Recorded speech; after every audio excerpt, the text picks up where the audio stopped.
If you're returning and have been with us through a project or have been to one of our other workshops, either the Water Wise Campus, Recycling and Beyond, or our Summer Institute, which is coming up in a few weeks, we are so happy to see you again, and we are really excited to be with you over Zoom. We know that everyone has been taking their time to get onto various virtual platforms, and we're learning the system after everything that's been going on since the outbreak of COVID. So thank you so much for taking the time out of your day to choose us to learn with and to build with. We're very excited to share. We have been doing some workshops virtually since the start of kind of the learning from home.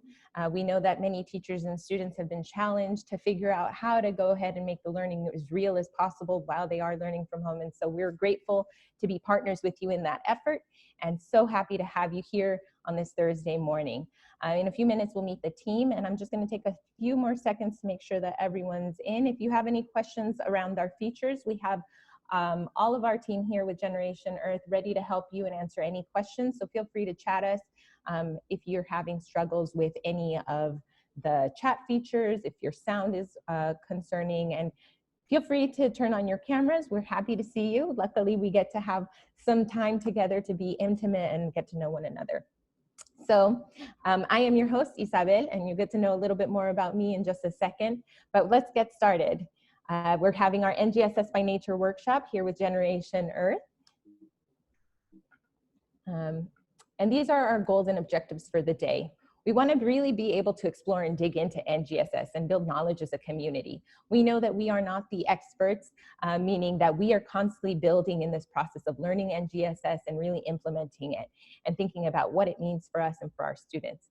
And so we're here to build that knowledge together as a community and to really understand the nexus between what NGSS brings to the table and environmental literacy and environmental service learning and how they interconnect. And so we'll learn a little bit about that throughout the day, and I'll go over our agenda. But before we get started and into the nitty gritty, I would love for you to meet our team. And I'm gonna go ahead and hand the mic over to our director, Ariel Whitson. Hey everybody, it's good to see faces and names on this awesome Thursday morning. I'm Ariel, Director of Education for the GE program, and I am just passionate about environmental literacy and feel that it's more important than ever, even during this time, to be focusing in on how to reach our students through the environment and through environmental literacy. So I'm excited to interact with all of you and answer your questions and be there to support you through this process. And we really appreciate you on your summer break coming and joining us today. It is such a, incredible experience to interact with teachers even on their breaks. So we appreciate you a lot. Thanks, Ariel. And then we're gonna hand the mic over to Loida. Hi, everybody. I'm Loida Ramos. I'm the Outreach Manager for the Generation Earth program. So my role and responsibilities and privilege is to bring information about this program to as many educators in LA County as possible. And I want to thank you also for being with us this morning. We look forward to working with you. Thank you, Loida. And then Maria. Hi everyone, my name is Maria Adame. I am a project coordinator with Generation Earth. My job entails helping students organize themselves so that they can carry out green projects either on their campus or the nearby community. And I've always been super passionate about nature, so I'm very excited to be here and learn myself and help everybody learn how we can take the classroom outside. Now I'm gonna pass it on to Kenny Derrig, or Compost Kenny. Thanks, Maria, and good morning, everybody. Yes, my name is Kenny Derrig. I am a project coordinator for Generation Earth, specifically revolving my projects around waste, so waste reduction and recycling. Composting is definitely one of my passions and one of the projects that I'll come and help you figure out with the students how to achieve waste reduction on campus. So thanks for being here this morning. I look forward to learning with you all. And I'll hand the mic over to Emi Kusayanagi. Hi everyone, my name is Emmy. I am also a project coordinator alongside Maria and Kenny. And youth environmental education is my passion, like everybody here. And so I'm really happy to be here. Thank you so much for joining, and I hope we learn more about service learning and how to bring green projects into our curriculum and into our classrooms, virtually as well as outside. Thank you. Thanks, team. And I'm so excited that you're able to meet the team. These are the folks who are on the ground to support you and bring you the resources that we have at our hands and our disposal to really bring in environmental learning. And I'm your host today, Isabel Galvez Lara. I am born and raised here in Los Angeles, actually right next to the airport in a very small community called Lenox. And my love for environmental learning really stems from my experience in high school and being exposed to outdoor activities once a year. And to me, that was a disservice in itself to only be exposed to the outdoors once a year. And so that's what brought me to Generation Earth. And that's what makes me so excited to be here and serve with you all today and talk about NGSS. So let's go ahead and turn to you, or actually turn to Loida, who's going to tell us a little bit more about the Generation Earth program. Hi, so Generation Earth, often referred to as GE, not to be confused with General Electric for those of you of a certain age. It's an environmental education program of LA County Public Works. Who are Public Works? Public Works, as you know, provides public infrastructure and municipal services to protect and enrich the daily lives of millions of people in LA County. And we partnered this contract with Tree People. Tree People is connected to Public Works to carry out this program, and we have a strong connection because this work, because Tree People was started by a youth, and I'll tell you how this comes full circle. So when Generation Earth was began in 1997, it came out of Assembly Bill 939, which mandated that LA County landfills reduce the trash intake annually by a certain percentage, and if they didn't, they would have to pay what's called a tipping fee to the county. And so Public Works was fantastically insightful enough to decide to take these fees and put it toward education, hoping that that education would affect behavior change for the positive, in reducing the waste annually. And so the targeted audience for the Generation Earth program specifically was youth, and more specifically than that, teenagers. Teenagers being middle school and high school students. So that's how we parallel with Tree People being started by a teenager. And then even more so, one of the staples of our programming is projects leading thus to action. And Tree People's original name was the California Conservation Project. It was a project started by Andy Lipkiss out of the Boy Scouts. And so that a project manifested into an almost 50-year-old organization that has thus become one of the premier environmental organizations in Los Angeles, just creates a perfect partnership between LA County Public Works and Tree People. So a reciprocal service, we like to consider ourselves, we like to consider all the schools and teachers that we work with our partners. We're a partnership. A partnership is like a marriage. You give us a little something, something, we give you a little something, something. So what do we give you? We give you expertise in content and procedure through our toolkits, through our workshops. And what do you give us? You give us responsible students. You'll notice the spelling of the word response-able students, very clever. So what else do we give you? We give you a regional facilitator. One of the fantastic coordinators that you met will be assigned to you should you accept our proposal at the end of this workshop.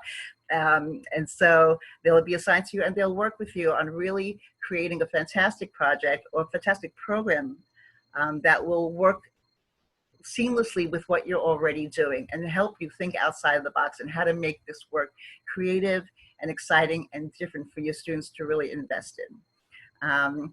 What do you give us? You give us access to campuses and communities. Here it says campus communities, but right now with COVID, I'm going to say campus and communities. And we are still doing all of this virtually, and it's working. And we'll give you examples of how a little bit later on in the presentation.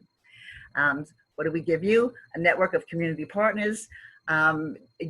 Through different people that we work with here, we have lots of resources that we are able to give you through other entities, other people that we work with similar goals. And also, if you attend our Summer Institute, which I'm going to do a little plug right now, July 22nd and 23rd, we have a Summer Institute. It's 2 days, 9 to 12 on both days, and fantastic interactive workshop where we'll have some teachers that will be able to give testimonials on how our programming has worked for them, and pros and cons, and you'll be able to talk to them about it. We have a resource fair where you'll get to meet some of our community partners that have similar goals as us, etc. So that's on, again, the 22nd and 23rd. So we give you a network of community partners who do like-minded work, and you give us facilitation of the learning that we bring to you. I'm not going to talk too much about buses because right now that program is on hold, but county is kind enough to have given us a fund for transportation, which has allowed us to get students out into nature and actually feel something about the outdoors. Some of the students we serve have never been to a beach or the woods or a forest, so being able to provide them an opportunity to actually look around and feel something and say, wow, I mean, it's just going to generate them wanting to take action about it. So we're so thankful for that fund. But right now with COVID, we're a little bit on pause until we see how things play out. And then ultimately we give each other an experience, hopefully a fantastic, life-changing experience that motivates positive behavior change toward the environment.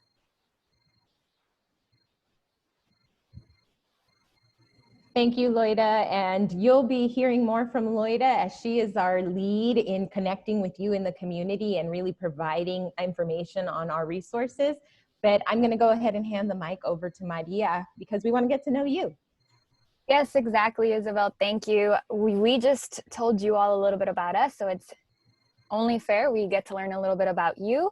And what we want to know is your name, school and subject matter, where you're joining us from, and we want to hear about a time you learned something unexpectedly. And of course, there are a lot of us here, so we have to be mindful of the time. If we could keep the responses to about 30 seconds or so, that would be great. I'm going to be calling on a few participants, well, all participants, but I'll be calling you to let you know that it's your turn to speak. So why don't we start with Kim Jones. I knew you were gonna, that's so weird. I knew you were gonna call on me. That's so funny. Okay, I'm Kim Jones, and I teach at Thomas Starr King Middle School in the Environmental STEAM Magnet. And I teach science and food from farm to face. It's an elective of food justice. And we also go to the farmer's market when we can and choose food and prepare it. And I'm at home. I wanted to be outside, but someone is sawing this morning. So I'm inside. Tell us about, okay, the only thing that pops in my head, because I want to keep this brief, is I was doing some field work at the Belize Zoo. And the Belize Zoo is a zoo in Belize that has animals that are native to Belize. And they've been homed there from, they've been taken from, people had them as pets, and they don't work as pets because they're jaguars and things like that. But I was walking around with the guy who feeds the big cats, and he walked up to this cougar with this bucket of chicken wings. And I didn't know that cougars purr really loudly and they meow. They don't roar. And this cougar was purring, and it started meowing. And it was, I get I feel like almost a little emotional just think it was one of the most amazing things I've ever seen or heard, because I didn't know that. And that was only 2014. I was 56 years old when I learned that, so it was just a really, really amazing thing to see that cougar rubbing like my house cat against the bar waiting for his chicken wings, purring and meowing. That's a great story, Kim. Thank you so much for sharing that. Next, let's go with Erica. Is it Little?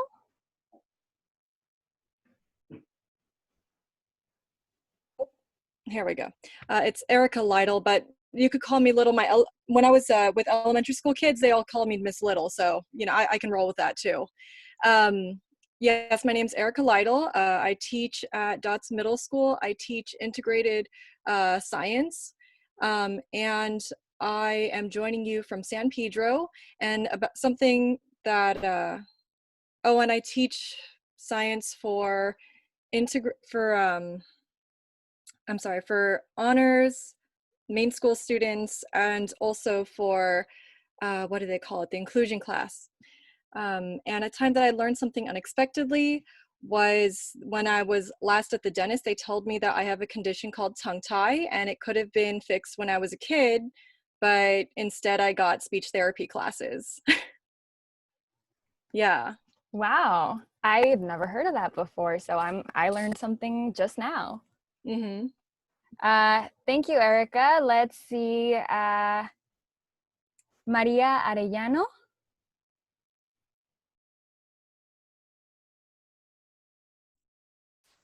Okay. Hi. Yes, my name's Maria Ariano.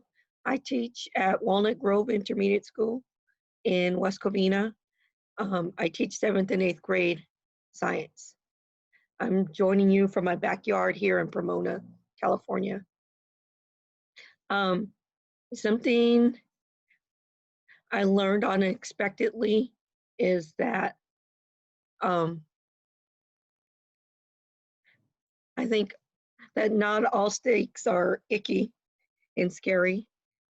I always had a fear of snakes. I study zoology. I try to avoid the class on herpetology as much as I could, but found that not all snakes are scary. Yeah, we actually have a bunch of snakes in the summertime over at our Park and Tree people. So I made that learning connection as well when I started working there. Next, what about we hear from Stan Wing? Yes, hi, my name is Stan Wing. This will be my first year starting at Heritage. I will be teaching chemistry and eventually will work into physics. I am joining you guys from downtown LA. And the time I learned something unexpectedly, well, this happened 3 years ago when I was at another school. I was teaching environmental science. And one of the things I really learned was that kids actually like to do things outside of the classroom. And we had a project with you guys, and they were basically composting and helping, I think, plant trees. And that was something I learned. I thought the kids would see this as a really, I guess, laborious, something that would just be something that the kids didn't like, but the kids actually loved it. They actually liked doing this. And that's something I learned on my own. And I said, wow, even though I'm starting out this year at this new school, what happens is I'm going to eventually work my way to getting these kids to start caring about the environment because they really enjoy it. They really do. They learn a lot, and they told me after the trip that they really loved it. And that's something 3 years later, I said, wherever I'm going to teach, I'm going to just make sure that these kids will get this exposure. That's great to hear, Stan. Yeah, that's part of the reason that we're here hosting this workshop. We want to make it more accessible for kids to have that experience as well. Thank you for sharing.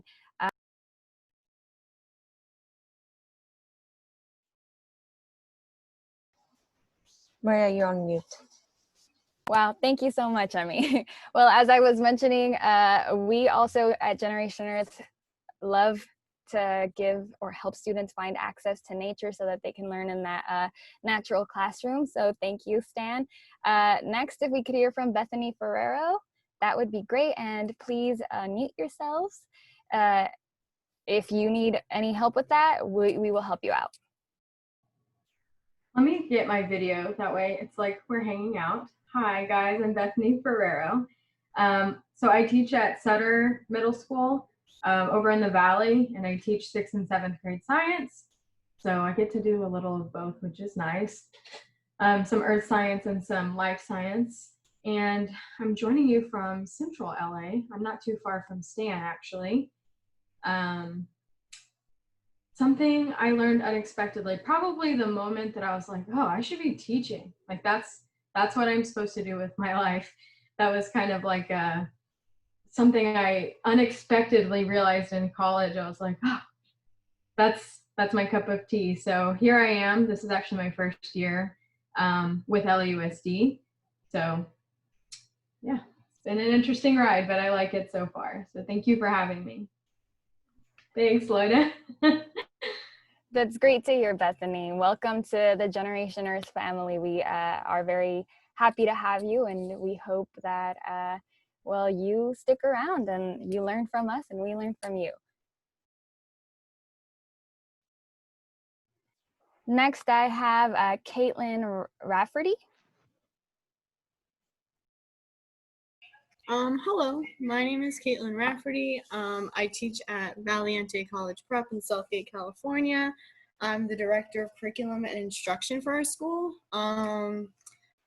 And a time where you learn something unexpected. I would just say this entire time we've been in the pandemic, everything's pretty unexpected. So yeah, I think this is a time.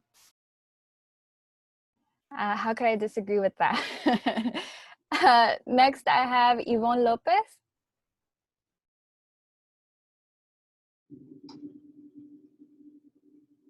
Hi there, I'm Yvonne Lopez. I teach physiology and biology at San Gabriel High School, and there is somebody who is going to mow the lawn next to me, so that's why I've been on mute.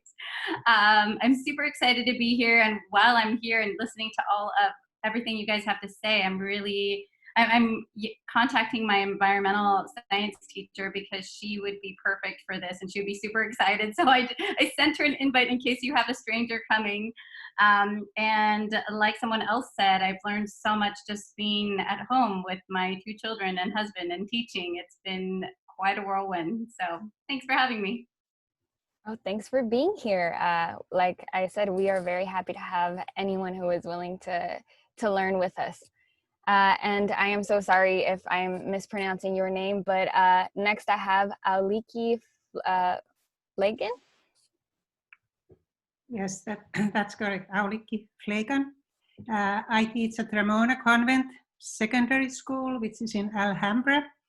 I have been there for 30 years, teaching various sciences, and this coming year I will be teaching AP Environmental Science and Engineering. So I'm kind of hoping to learn something new I can apply to my engineering class, because something unexpected happened because of my age. I have now a choice. I can return to school to teach face-to-face, or I can teach everything online. So I'm debating, should I do it remotely, and then I need new ideas for my engineering class if I do it remotely, or should I return to school? Yeah, it's a tough decision, but if you need support virtual or in class, Generation Earth is here for you. Okay. Next, I have Anna Sofer. That's me. Hi, everybody. I am starting my first year at King Middle School this coming fall. And I also used to do curriculum design at Friends of the LA River, and I helped write some of the Science Center's summer program curriculum as well. And the last time I learned something unexpected, besides the pandemic and everything going on right now, I think probably when I realized that leeches in the LA River were a good thing. And I remember us all celebrating when we found them in the river, and that stuck with me. Thank you for sharing that. I actually didn't know that either. So I'm learning a lot. Next, I have Nancy Ratana. Hello, everyone. My name is Nancy Ratana. I'm currently at Nava College Prep. That's in the city of Vernon. And I co-teach English, and I will be supporting chemistry this upcoming school year. I'm currently in Los Angeles, and one thing that I guess a time that I learned something unexpectedly, I would agree with Stan in that students really like going outdoors, and I think the community that I work in, it's harder for some of the students to perhaps go to parks or enjoy recreational activities. And so I'm hoping that there's a way that I could somehow incorporate that. Yeah, access to nature is very, very important, and I hope that we are able to help you out in any way that we can. Next, I have Andrew. I'm so sorry, your last name is cut off on the screen.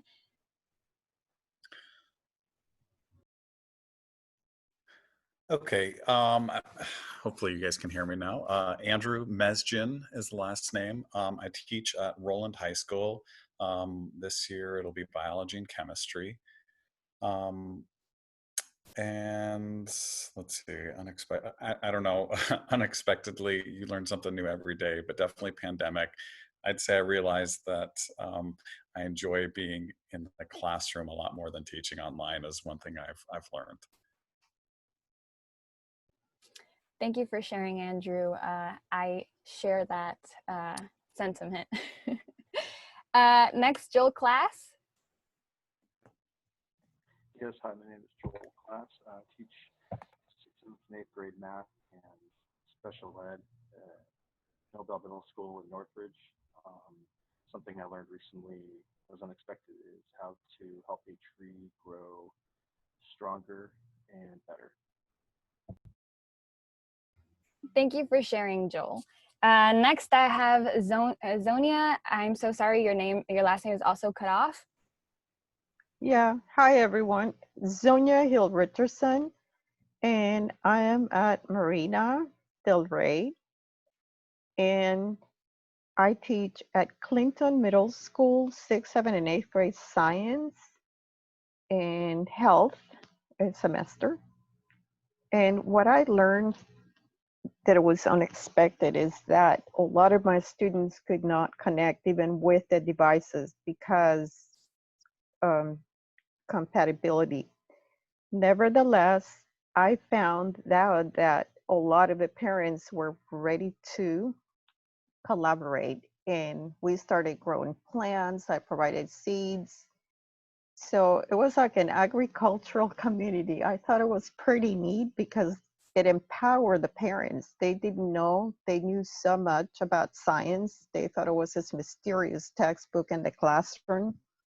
And then we started with the solids. So I brought butter, and what happens to that solid, and as a result, do you add heat? And the kids were able to keep their science journals and create projects. It was pretty neat. And parents realize that chemistry happens in the kitchen. They just need to have the power of observation, and they're equally important. That was that. Thank you, Zonia. Alrighty. Next, I have Amy Chen.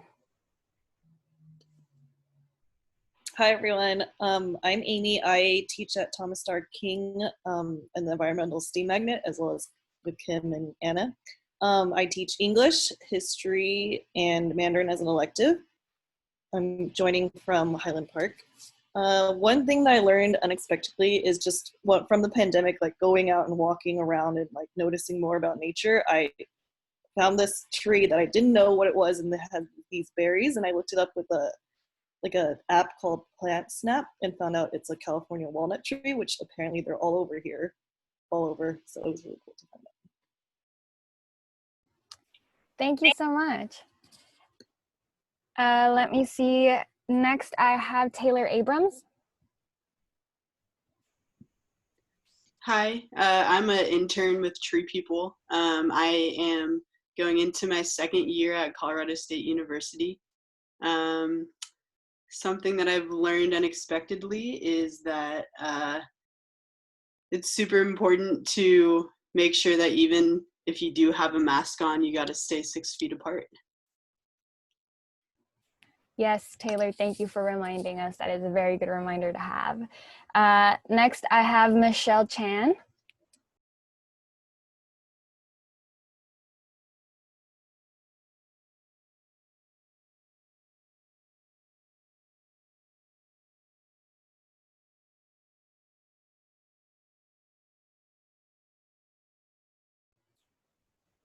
Michelle, do you need help unmuting?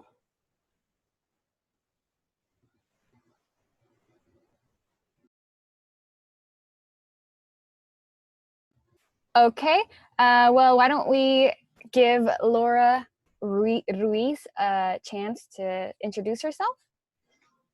Hi, I'm Laura Ruiz. I teach Integrated Science 8 at Hollenbeck Middle School STEM Magnet in Boyle Heights. I live about 10 minutes from there in Northeast Los Angeles.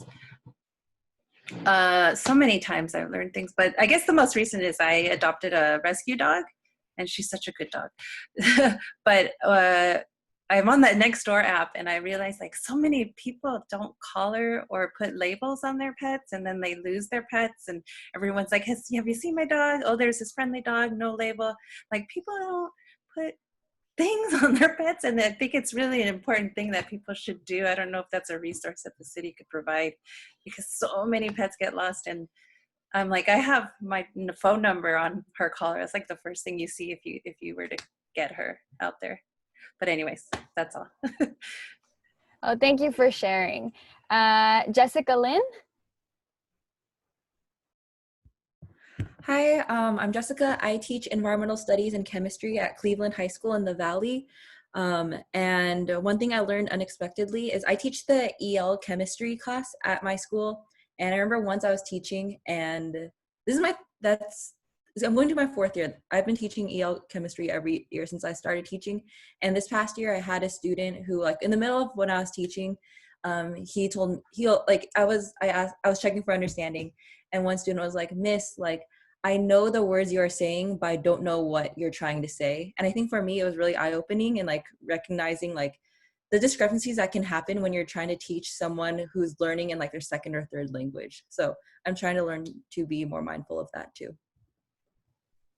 Thank you for sharing that. I find it very, what's the word I'm looking for? It resonates with me. Next, I have Edna Gandarilla.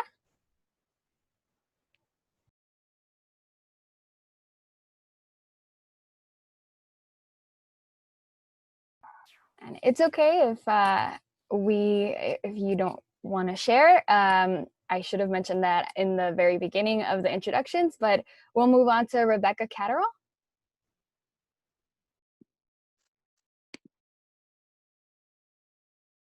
Hi, I'm here as an observer. I'm one of the evaluators of the program, but I would like to share that I had difficulty. Can you hear me okay? Yes, we can hear you. I had difficulty logging on, and I had to relaunch Zoom, so I learned about patience. So. Yes, and thank you for being patient with us, Rebecca, as we were trying to help you out behind the scenes to get you logged into the Zoom. I've done a lot of Zoom, and every time it seems like it's a different challenge. But anyway, I'm here. Well, thank you for being here, and that goes for everybody. We are very happy to have you all here. We hope to learn from you, with you, and that you're able to learn from us as well.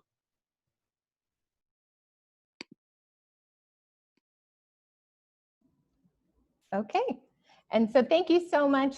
To be able to learn about you is so important and crucial as we grow and build community together and work to build knowledge. In a second, I'm going to go over the agenda, but I just wanted to kind of share, as I'm listening to you, my background is in teaching, and I moved into environmental education and working with Generation Earth because I knew that, you know, connecting my young people to the outdoors, taking them on a few hikes was really important, and I could see the benefit and the impact on their learning. But as I'm listening to all of you, I'm seeing people who I've worked with previously at other schools. I'm hearing your stories of resilience, and I just want to highlight how beautiful it is to be in a community full of educators, because everyone in their own right is an educator in my mind, but teachers at their core are resilient, they exhibit patience, and I am so happy to be here with you today, because in all of this, one of the big things that's come out for me during the pandemic has been understanding and always looking for that silver lining. And there's so much that has been coming out of this, so many new ideas, so much growth that I have been doing and that I'm hearing from our community that all of us have been doing, either learning how to operate different platforms or learning about new innovative ways to connect with our young people. And so I just want to give you a big thank you for being here again, and for being willing to share and talk a little bit about who you are and what brings you to our workshop today. But really just, I'm in awe of all of you, and I want to say a big thank you. I have nieces and nephews in LAUSD and other schools around LA County, and I just can't can't stop gushing on our teachers and knowing how amazing you all have been during this process and trying to keep our young people connected. So let's move on for today. We're going to be covering quite a bit. And as I mentioned, so much of this is about us learning in community. So feel free to add any questions or comments or ideas into the chat. We're going to talk a little bit about NGSS as an intro. We'll talk a little bit about the environmental principles and concepts. We'll talk about projects that we've seen work and how they connect to NGSS and things that we have worked on with teachers here at the GE program. And then we're going to be talking about how do we bring it back to the classroom, and that's where we'll get together and start discussing. We'll move into breakout rooms and building ideas and brainstorming together about how we can really do this for our young people, especially now that we're trying to connect and bring the outdoors inside during this learning from home moment. And then we'll close with some resources and some upcoming workshops so that you know about what's available to you through Generation Earth. But before we get started, I wanted to kind of connect a little bit. And one of the things that I really wanted to highlight is that for us here at Generation Earth, and I shared with you a little bit about where I grew up and what brought me to environmental ed as a student. And so much of it is about making connections. I grew up not too far from the beach. And one of the big issues that I struggled with is that I didn't think that I was connected to nature. I didn't see nature when I walked outside because the majority of my neighborhood was concrete. And I think for a lot of our young people in urban areas, and even if they live close to different environmental centers, like the Arboretum, for example, or any of our big parks, oftentimes helping them see themselves connected to the environment is really the big challenge. So I wanted to share this video with you. Please let me know if there are any issues with audio. I know that folks have had challenges previously with video, so I hope that this works for you.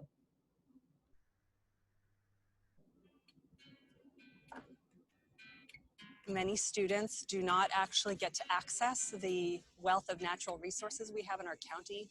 We see this program as an amazing opportunity to equitably increase the opportunities for students to engage in environmental literacy activities, because you can't become an environmentally literate person without getting connected to the outdoors. Today's field trip we call the Nature Rangers program, and we'll take some 4th graders on a 2-mile hike.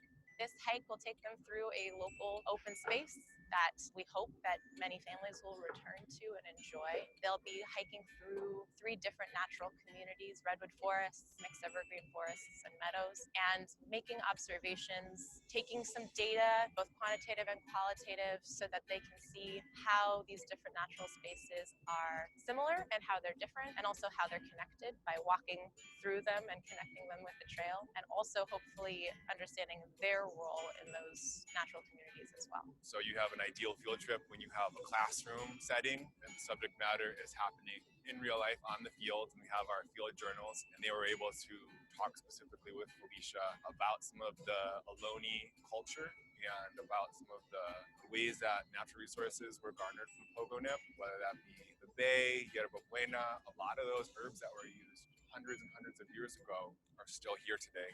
So we're able to see the subject matter in the classroom come to life. Outdoor learning is shown to have so many benefits. It improves academic results across content areas. It improves attention span, social emotional learning. That's all shown through research, and we think all students deserve to get those benefits.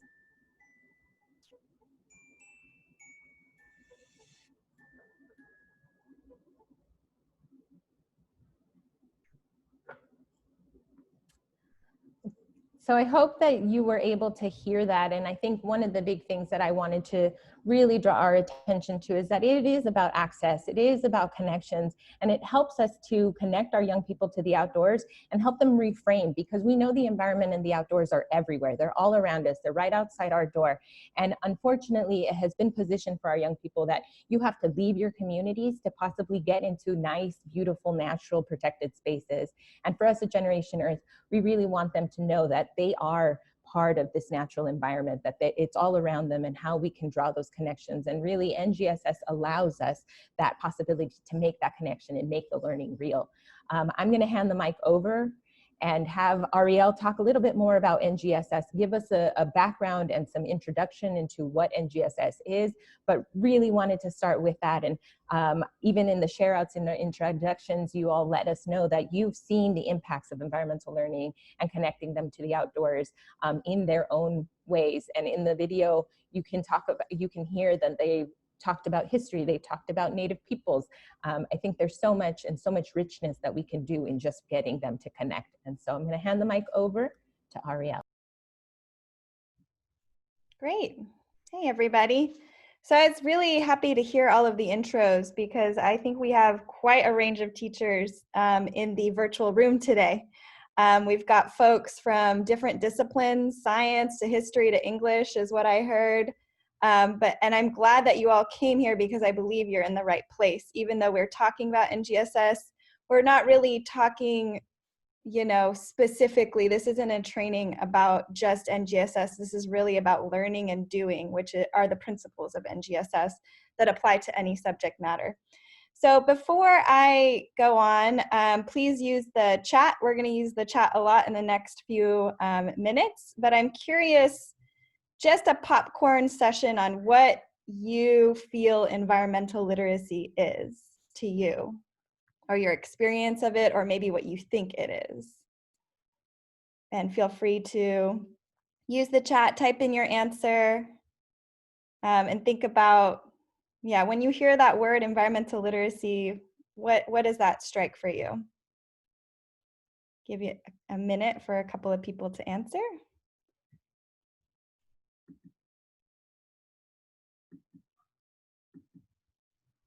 And if you don't see the chat, it's in the bottom bar. If you click chat, it should pop up for you and you should be able to write in your answers. Can you repeat the question? Sure. When you hear the term environmental literacy, what does it mean to you? And what does that bring up for you? All right, I see some answers here. I think environmental literacy is understanding your connection or relationship with nature and the systems around you. I love that answer. Learning the necessary tools to be sustainable for the future. Understanding and having the skills to make responsible decisions about the environment. These are all great. Okay. Let's go through to the next slide, please. Oh, I love all these answers, more of them coming in. Making decisions with taking care and protecting the environment, feeling like you belong, understanding that we are part of nature and understanding systems, and being able to understand and interpret data, text, or sensory cues from the environment. I love that as well. So it's great. I'm hearing a lot of different understandings and thoughts around environmental literacy, and I wanted to share with you this definition of environmental literacy that the state of California defined. So in my previous role, I worked with the committee that came up with this definition. This was the Blueprint for Environmental Literacy that was released in 2015 due to then Superintendent Tom Torlakson supporting environmental literacy and really being a champion of environmental literacy. And I'm happy to say that our current superintendent, Tony Thurmond, is also a huge supporter of environmental literacy and has supported different bills and different initiatives around environmental literacy. So in this blueprint, and I definitely encourage you all to check it out, Google it, Blueprint for Environmental Literacy, California's. We are the only state that has a blueprint like this. And let's just read this definition. An environmentally literate person has the capacity to act individually and with others to support ecologically sound, economically prosperous, and equitable communities for present and future generations. And I'm not going to read the whole definition, but what I love about this definition is we're not only talking about one-off experiences in the environment, right? I think traditionally environmental education was looked at as that component, right? Just taking kids on an experience outside. We know that that is really important, and that piece is really important. We need to create access and those experiences for students, but environmental literacy takes it a step further and really ties it to the classroom and ties it to what students are learning every single day. And it's taking that knowledge of the environment as context and saying, this is not separate. It's not environmental and it as its own subject. And the environment is integrated into every subject. And to really support youth in being well-rounded for the 21st century, we need to be integrating the environment into what we're teaching so that they can analyze and make informed decisions for our future. Okay, next slide. So in a more technical sense, if you are a standards wonk, if you're a curriculum person, environmental literacy is actually these California environmental principles and concepts as defined by the state of California. So what does that mean? Basically, back in 2010, there was this curriculum developed and these environmental principles and concepts that were developed. And these were the basic principles and concepts that the state said all students need to know these and they need to be integrated into every subject. But when this was all happening, that was right when there was the last recession that we had, and there was a moratorium on new textbooks and new standards, which has now been changed since 2013 when NGSS was adopted and all these standards are starting to be looked at again. So now that's happening, that integration, and we'll go more into that later. But these great principles and concepts were developed, and they really are the state's, if you're looking at it from a standards-based perspective, definition of environmental literacy. And we're gonna work more with these later. You will get access to these so you don't have to scribble down all the notes.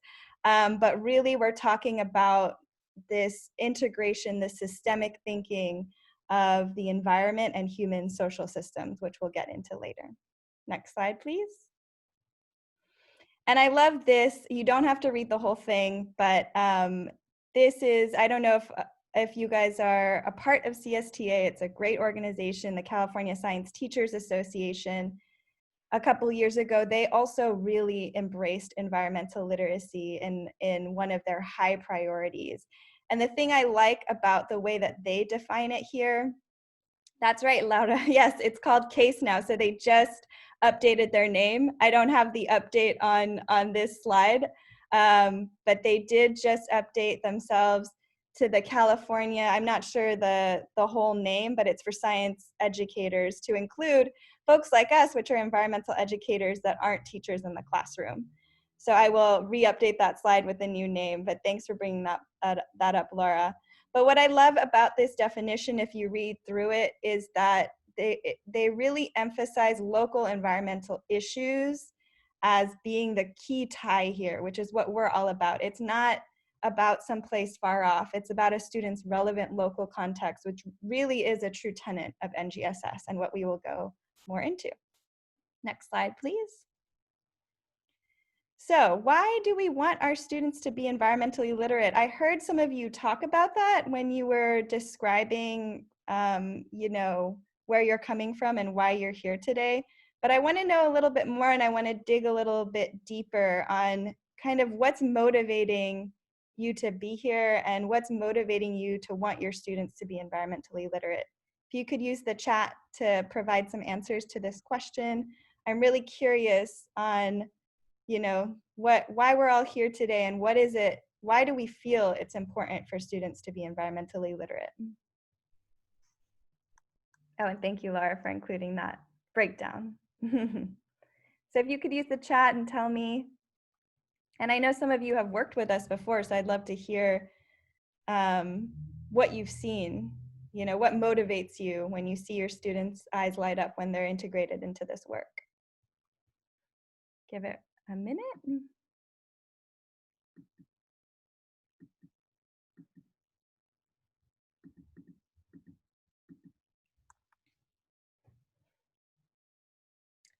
All right, I would like to learn new ways to help teach students these concepts.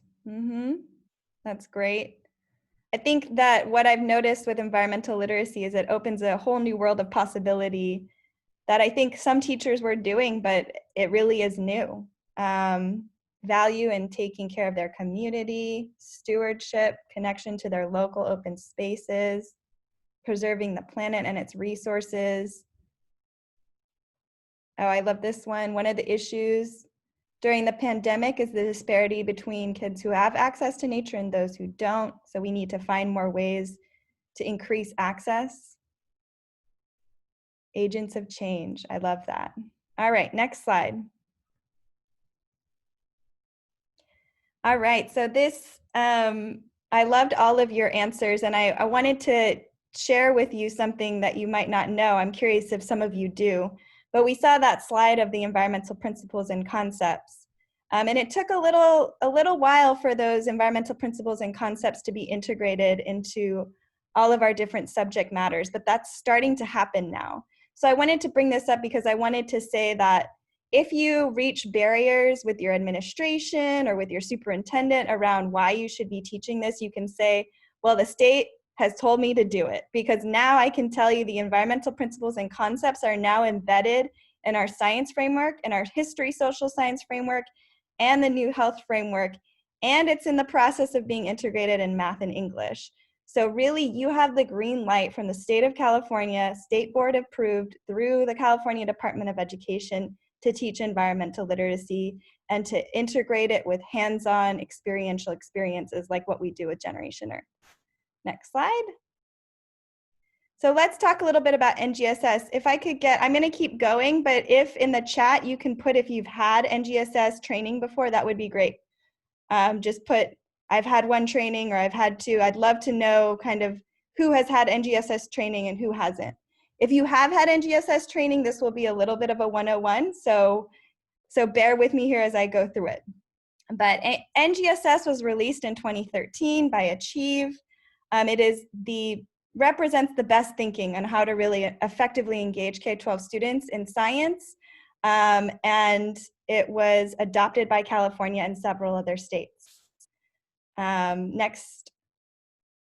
So what we're talking about in NGSS is a shift to really doing science instead of rote memorization, which was really what we were doing before in the way that our system was designed when we were thinking about science. So now we're thinking more about how do we do science, how do we integrate inquiry and phenomena, and that's what we'll be focusing on in the next few slides. So NGSS is new because it's three-dimensional. Before it was really one-dimensional. The three dimensions are science and engineering practices, disciplinary core ideas, and cross-cutting concepts. Before, we were really only focused on that disciplinary core ideas subject, which is key organizing concepts, problem-solving tools, or underlying principles of a discipline, and we'll go through that later. Next slide, please. So SEPs, that's really what students are doing, those science and engineering practices. DCIs, as we call them, disciplinary core ideas, are really what we want the students to know. And then the third dimension, cross-cutting concepts, next slide, is how we want students to think. So what does this look like? Next slide, please. So this is what it looks like broken down. Science and engineering practices, you're really thinking about asking questions, developing and using models. These are the doing pieces, right? And we're trying to integrate that with the DCIs, which are what might look familiar if you haven't gotten NGSS training for what the old standards look like. These are more the what, right? Matter and its interactions, energy, waves and their application, and technologies for information transfer. This is really what we were doing more before and focusing in on how to get students to gain this knowledge without interacting the other two. And then we have cross-cutting concepts, patterns, scale, proportion and quantity, energy and matter, flows, cycles, and conservation. So really the three-dimensional learning in NGSS is interweaving all three of these now in three-dimensional learning. Next.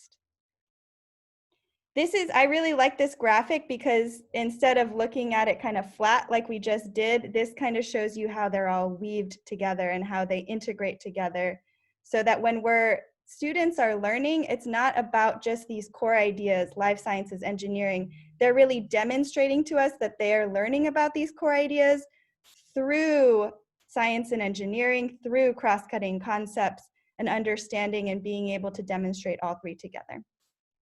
Next slide. So if you look at the standards book, this is what the standard actually looks like. And you'll see some really interesting things with the California NGSS book that's different from any other state. We are the only state that has integrated these environmental principles and concepts into our standards. So you'll see that as a difference when you look at the standard book, and that's why we're saying today, oh, can you go back? It's so important that we understand that the work that we're doing here in integrating the environmental principles and concepts is definitely supported by the state. So when you're reading this standard, the way that we read it is you've got MS, which stands for middle school, ESS 2, and if you go back 2 slides, Isa, you can look on this list for ESS 2, which is Earth Systems. Okay, go back to the other slide. And then 4, performance expectation 4. So that means that there were 3 performance expectations before that. So just going in a little bit on how to read this. Again, it's middle school, and then the DCI, which is ESS 2, and then 4 would be performance expectation 4. And then you can see here the cross-cutting concepts in the middle with the science and engineering practices, the disciplinary core ideas to the right, and the EP&Cs on the right as well. So this is a lot of information, right, when we're looking at this. And I think what's really important to understand is that when we're looking at this standard, this is not something that you teach in one lesson, right? This is something that you teach over time with a lesson sequence, and you build students' learning and knowledge around it. So if we were going to do this, develop a model to describe the cycling of water through Earth systems driven by energy from the sun and the force of gravity, that's our performance expectation. We want students to be able to do that, but we want them to be able to do it in a very specific way, which is through the science and engineering practice of developing and using models and thinking about these cross-cutting concepts, 1, 2, 3, 4, 5 of them that you see here, and then tying in the meat of it, which is the disciplinary core ideas.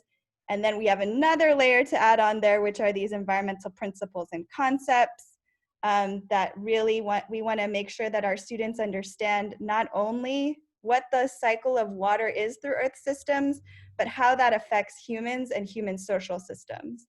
That's the EP&C component. So that was a lot there. I understand that was a lot there to go through, but we will do a little Q&A if you have questions, and again, you will get these slides. All right, next slide. So I want to go back again to these environmental principles and concepts. Now that you got the first entry of why they're so important, you can see how they're integrated with NGSS, and by the way, history, social science as well, and health, and math, and English soon. And we're going to break these down and get to know them a little bit more later, but you can see how they integrate in. Next slide. And this is just a visual showing how those EP&Cs are really now, they're not integrated separately across the 3 dimensions, but really integrated into all 3 of the dimensions. Next slide. And then I'm going to go quickly through this piece, but if you've ever read the science framework, you will see a lot of components that tie to the environment. And in this science framework, this is the how-to manual, right, for how we're supposed to teach. In the science framework, it says that these EP&Cs that were adopted in 2004 are an important piece of curricular expectations for all California students. Next slide. And this I really, really want to focus in on, because not only are we saying that the EP&Cs are important, those environmental principles and concepts, but what students are learning, if you want to align with our state standards, our science standards, it must be relevant to local communities and student interests, where they're learning about and solving real world problems, which is what we're all about here at Generation Earth, is water and waste problems in our communities and how we address those and how we can better integrate with our natural systems. Next slide. So just to wrap up, I just want to review kind of what we went through. Environmental service learning and environmental literacy is supported and required by the State Board of Education and the California Department of Education. If you ever need me to talk to your principal about this or your superintendent, I'd be happy to. I'm a part of the California Environmental Literacy Leadership Council, which is a group of folks all across the state that's thinking about this. Would be happy to talk about how important this work is and why it needs to be taught and integrated into our standards, and then supplemented by hands-on activities. I wanted to tell you all that you are at the forefront of this work by being here today. To be honest, this is all just starting to roll out. If you're a science teacher, you know that NGSS is a slow process that's being rolled out a step at a time across the state. I've seen teachers that have had trainings. I've seen teachers that haven't had any training. We're all at different places all across the state, but I can tell you that you are at the head of the game just by learning about how the environment integrates into NGSS and other state standards. And that I think the true beauty of environmental literacy and those environmental principles and concepts are that we're saying that the environment is not a separate topic. It really should be integrated into everything that we're teaching in the classroom because it's a great context to be teaching. Next slide, please. All right, so without further ado, I'd like to spend maybe, what do you think, Isa, a minute or two on questions? Yeah, if anyone has any questions or any wonderings that have come up, ahas, big ideas, this would be maybe 2 minutes, I think is a good amount. Okay. All right, if you have questions, you can either use the chat or go off mute. Are there any questions about what I reviewed? And this would also be a time if you have anything to add to this. We will be doing a Q&A to close. So you can also, as we go, generate any questions that you may have. But I also want to just give us a moment to stretch, you know. I really appreciate hearing from Ariel, but as we get our juices flowing, and I know that we are in webinar, we really want to learn from you. So if you have any thoughts or questions, feel free to add them to the chat. And there is one question, will these slides be available? We will be sending you the presentation as well as the recording of this webinar. And we will be sending some additional resources that we'll be going over in the second section of this workshop. So you'll get also some PDFs, some resources, and access to the video that I shared. Okay, I'll give it 10 seconds. Any other questions that folks have? No? Okay, great. Well, I'm here for you if you have questions later where you're like, I really didn't understand what Ariel was saying. I have a question. Feel free to ask it. I'm going to be here for this whole workshop. Happy to share. And also, I'd just like to say, if you are a curriculum person or you're a teacher that's really interested in curriculum and environmental literacy, please let me know. I would love to integrate you into the work that's happening across the state on these things. And we're also trying to make better ties at Generation Earth to curriculum with what we're doing, because again, it's really, I think, the real sweet spot of environmental literacy in this work is when we can bridge what's happening in the classroom with what happens outside of the classroom with non-formal education. So that's our true goal here, is to support you in the classroom and what you're teaching, and also just give our students an incredible experience. So thank you all for listening to me today. Thanks, Ariel. I really appreciate when you go over that and help us really see those interconnections. So thank you for doing that. So before we move on into the second portion of this and really digging into the environmental principles and talking a little bit more about what it looks like in the classroom, I wanted to take a moment, and in the chat, can you share with me what are some of those parts of California's natural beauty that you love? What are those things that you really enjoy? We here sit in a really lucky situation in California where we can go in one direction and we hit the deserts, we go in another direction, we can hit the mountains. And here in Los Angeles, our natural environment has changed and been modified so often to meet the needs of us as humans and what we need for our population. But we are surrounded by so much beauty. What are some of your favorites? Go ahead and put that into the chat.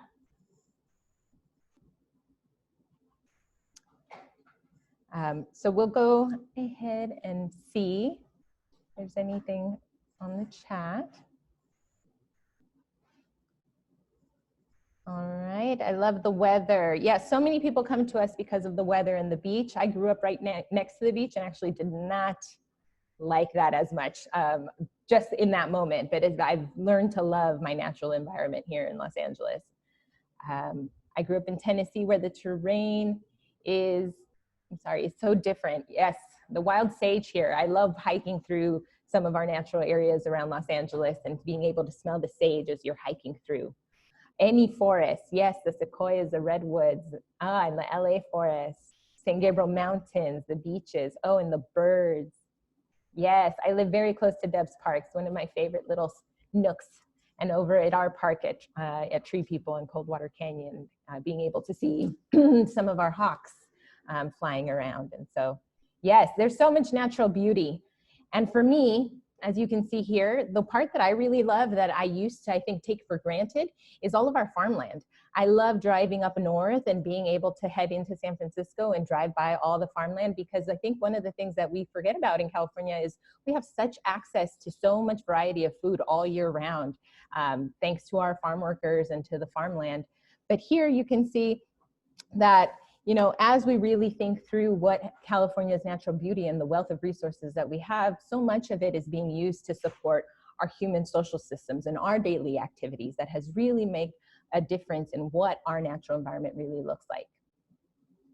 So here we have a map, and in this map it presents kind of where the model of human impact here in California. And if you can see, because we've been expanding and our growth and so much of our impact, the darker areas is where there is a lot of human impact in California, and the lighter areas or the greener areas are areas that are not impacted by us as much. And if we look here, especially in Los Angeles, the majority of our area is really highly impacted by us, by our daily actions.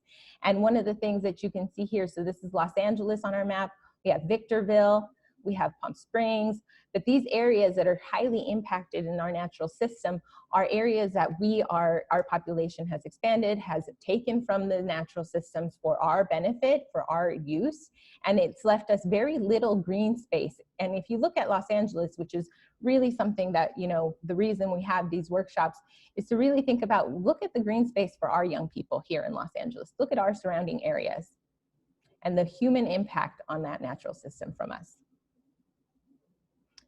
And I'm seeing some things. Yeah, the urban blight and homelessness is a real problem. I agree, Zonia. There's definitely so much that we have impacted, and that there's so much that the way that our urban environment has shifted, and we'll look at some pictures a little bit later. It's made such a big difference that really has, you know, even for me growing up here, has really challenged what my idea of outside looked like, because so much of my outside was surrounded by concrete. So here's some food for thought. What are some ways the natural and human social systems interact? Can you put some of that in the chat? What are some things that we see? We talked a little bit about it as I was chatting and listening to your answers, but what are some of those ways that they interact?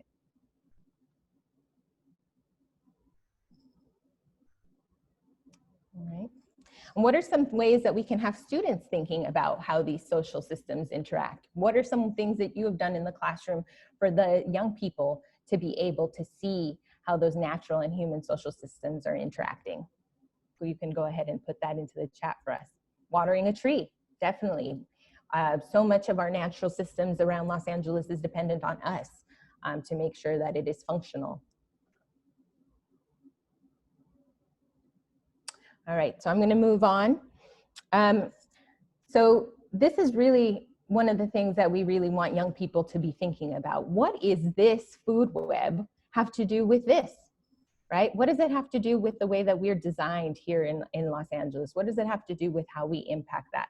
And we really want young people to be thinking about these interactions. I heard it earlier as you were answering some of Ariel's questions in the chat when it came to environmental literacy, but we want to be thinking about this and helping young people connect. And so as we move into our discussion, and I'm going to move forward in the interest of time, we want young people to be thinking about this, and that in their work, in our classrooms and in our projects, that they are seeing how those interactions and how the dependency between us and the natural systems occur.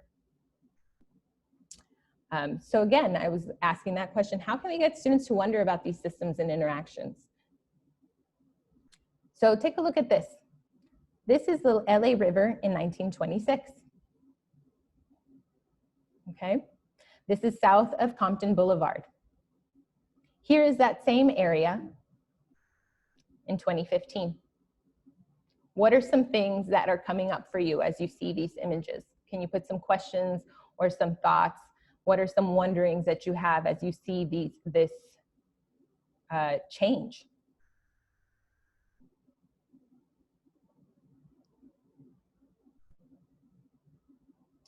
We see lower water levels. Yes, so many people in Los Angeles depended on the Los Angeles River for their water primarily. Now, that would be unheard of for us to think about depending on the Los Angeles River. So the impact here, and if you can see, one thing that always impacts me, excuse me, going backwards. One thing that always impacts me about here is seeing that there's people depending on the water, right? People are here fishing, they're looking at, they're picking up water, and here we have something where the majority of this is concrete, and we don't think about what is the impact on our animals, on the bird diversity, on people who may be out relying on water or in need of water. And so these are the kinds of questions and the kinds of things that we want young people to think about. And something that in NGSS, for those of you who have been in training, this would be a great picture or image to share with young people who live by the Los Angeles River, right? So many young people don't think of the LA River as an actual river, as a waterway. So to help them see and to begin to wonder and think about what it is and what their relationship to their local environment is, why not connect them to this image and help them see how much our LA River has changed? And so we want phenomena to drive the instruction in NGSS. That's that inherent piece of all of us that is, you know, excited when we see something new and we have so many questions that come to our minds. So scientific phenomena are occurrences in the natural and human-made world that can be observed and cause somebody to wonder. But when it comes to environmental phenomena, this is what we're talking about, that interaction between natural and human social systems that can be observed and cause somebody to ask questions. So we know that phenomena drives instruction in NGSS, and these explorations, these initial curiosities, help prepare them to develop, test, and implement engineering designs as they go ahead and resolve problems within their communities or within the world when we're looking at these interactions between these systems. And while I won't go too deep into this, we have a few resources that I will email all of you, and these are to go ahead and think about how you're utilizing phenomena. There's websites that go ahead and give you some images or videos to help you get started on some of those lessons. And this is one that I thought was really great to help you see if it passes the test and if it's a good phenomena to use. But the reason that we're here is because GE is inherently NGSS. That's why we say it's NGSS by nature, because we operate under a service learning model. And so much of this is about doing. And we want to make the learning for our young people as real as possible. And that not only are they active in the creation of the knowledge and in working with the knowledge and forming it, but also being hands-on in their community and being actionable in what that change looks like. So this will be something that is shared with you. In all of our Generation Earth toolkits, we provide kind of a 10-step pathway of how our service learning appears. But one thing that you will see is that student learning or service learning should really be about students. It should be grounded and initiated by them, because it is about them showing interest in what is impacting them and their environment. It should be directly connecting to priorities in your curriculum, and it should allow students a way for them to apply the knowledge and the skills in a real world way. So the big thing that I want to point out about service learning, and the reason it's important to me and to all of you, is because we know that by hearing about something, by reading about something, that's not enough for it to really stick, for it to be retained in our young people's minds. And we want this to be a long-term impact. And so we know that by going into service learning, by doing that improves their retention rates, and that by helping others know about these pieces, doing advocacy work, educating their community or their families, it helps them even retain it at a 90% level. And so it's NGSS by nature. It's part of the cycle. It's part of investigating. It's part of preparing and getting into that action and then doing it again, because the cycle and the process doesn't stop. So it's a process for learning in our minds and not the goal. And the main thing is I want you to get into the nitty-gritty. So I'm going to go past this because I know that you'll be able to read it. But again, it's about a process of getting our young people active in their learning. So here at Generation Earth, we want to be partners with you as we work to develop a resilient climate future and support youth as they lead actions in their communities and around their homes. And one of the big things that we want to do is provide that expert support and facilitation. And so I'm going to hand the mic over to Maria, who is one of our leads for our project development. And she's going to tell you a little bit about what that looks like for NGSS and service learning projects. Thank you, Isabel. Yeah, so my job as project coordinator is to team up with teachers to help students organize themselves to carry out these service learning projects either on their campus or the nearby community. And I want to talk to you all a little bit about some of the projects that we can go out and help facilitate and organize. So the first is a recycling club. We have a waste and recycling specialist, Kenny. He is wonderful, and Emmy and I do this as well. We can go to your campus, meet with your students or an eco club, and help them organize and find, create an audit of their campus so that they can figure out what the best location to set up recycling bins would be.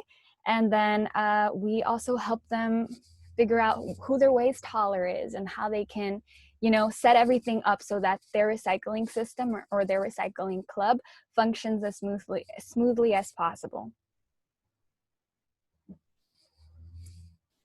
So this connects to Principle 4, which says that the exchange of matter between natural systems and human societies affect the long-term functioning of both, right?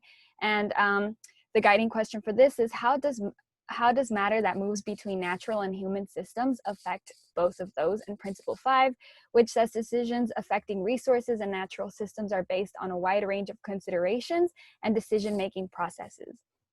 The guiding question for this is, sorry about that. The guiding question is how and why do decisions affecting natural systems involve many factors and complexities? And this is what we would tackle with your students. We also do advocacy campaigns. Advocacy is very, very important and should not be overlooked. As Isabel mentioned previously, being able to teach what you've learned is the best way to retain information, and that is what we do through this activity where we help students become instant experts, and they create an infographic where they then present it to their classmates and try to tackle a more focused question within the topic that they'll be covering. And some of those include local water, water pollution prevention, water capture, and efficiency. And the EPCs that tie into this are Principle 1 and Principle 2, which you can see on the screen. We're actually going to be doing an activity shortly where we'll get to tackle these questions a little bit more closely. And then we have campus tree care. This is, in my opinion, one of the most gratifying activities that students can do.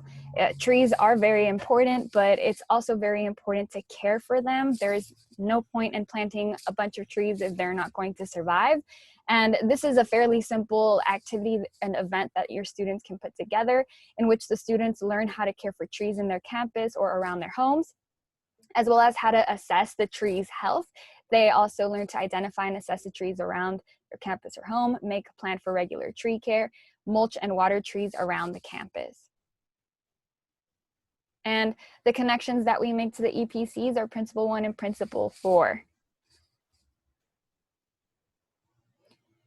Yeah, so here we see those principles, right? So Ariel already kind of went over this, but we'll talk about these a little bit more in the breakout rooms, which is what we're going to be doing now. Sorry, I was on mute. So really quickly, as Maria said, you will be able to see these in your breakout rooms discussion. And we wanted to just provide you a little bit of an idea of what are students doing when they take on some of these projects and what are the connections to our EP&Cs. So Maria is going to lead us through a discussion and get us into really that nitty-gritty brainstorm of designing and really building knowledge together around NGSS and what it can look like for our young people. Yeah, so we're going to go into breakout rooms, and each breakout room will have a moderator, a GE staff member, who is going to help be the note taker, and they're going to guide you through a breakout activity where we'll get to know each other, like an icebreaker, and trying to do some brainstorming on how we can bring service learning to you and your classroom, depending on what you're tackling. And these are the discussion questions we'll be looking at. Using the EP and C assigned to your group, brainstorm ideas for projects and activities students can do to deepen the learning. Share how you've utilized service learning to deepen students' learning. And identify one person in your group to share out with the community. After we're done with the breakout activity, we are going to return to our main room where I want to hear what went on in every single one of those breakout rooms so that we can share and learn from each other. So I'm going to start those breakout rooms right now.